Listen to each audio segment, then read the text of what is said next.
Comment fédérer le milieu nationaliste? Le milieu national. Bah écoutez, en fait, moi je pense que, sincèrement, il faut fédérer les gens par l'esprit et non pas par le mouvement. Parce que même si toi tu crées un mouvement demain, même si tu as des financements, je sais déjà ce serait suspect que tu des financements, mais même, tout va être fait pour t'infiltrer, pour te détruire de l'intérieur, etc. Et voilà, c'est tout.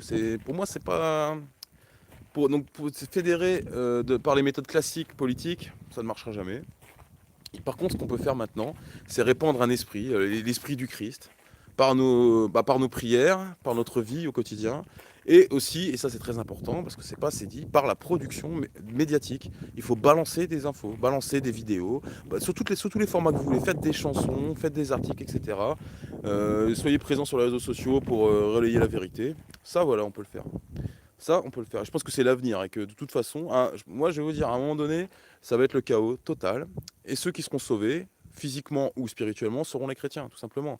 Et ceux sur lesquels Dieu s'appuiera pour reconstruire la civilisation chrétienne, ce sera sur les mecs qui seront des bons chrétiens, tout simplement. Donc il faut se préparer à ça, quoi. Et arrêter de viser à la prochaine élection ou à 5 ans, 10 ans. Après, tout peut aller très vite, hein. Peut-être dans un an, on est au pouvoir, les gens, mais avec l'aide de Dieu uniquement. Donc il faut surtout se reporter sur Dieu, quoi.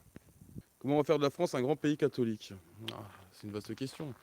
Bah écoutez, moi je vais vous dire un truc. Si vous voulez faire de la France un grand pays catholique, et que vous avez un minimum de compétences en médias, c'est-à-dire édition vidéo, chanson, je ne sais quoi, écriture d'articles, etc., et ben commencez à bombarder Internet de la vérité, de la bonne doctrine.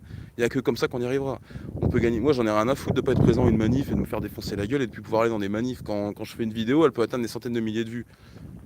Voilà, c'est beaucoup mieux que de faire un meeting de 150 personnes, que personne va. Tu vois, c'est ça, la puissance, elle est là maintenant, elle est avec Internet. Il y a de la censure et tout, on entend parler de ça, peut-être, mais on peut toujours être actif. Des mecs comme, je sais pas moi, Bruno Le Salé, Valek, ou je ne sais quoi, ils font des centaines de milliers de vues, des millions de vues, voilà, ils sont en diffusant nos idées, mais sans être non plus trop radicaux, mais tout le monde a compris de quoi ils parlaient, tu vois. Une fois que tu as regardé les vidéos de Rissen, de Soral, etc., que tu as fait de Pierre Hillard et tout, que tu as réussi à démêler ce qui est bon, ce qui est moins bon, etc. Des trucs que tu peux dire, des trucs que tu peux pas dire.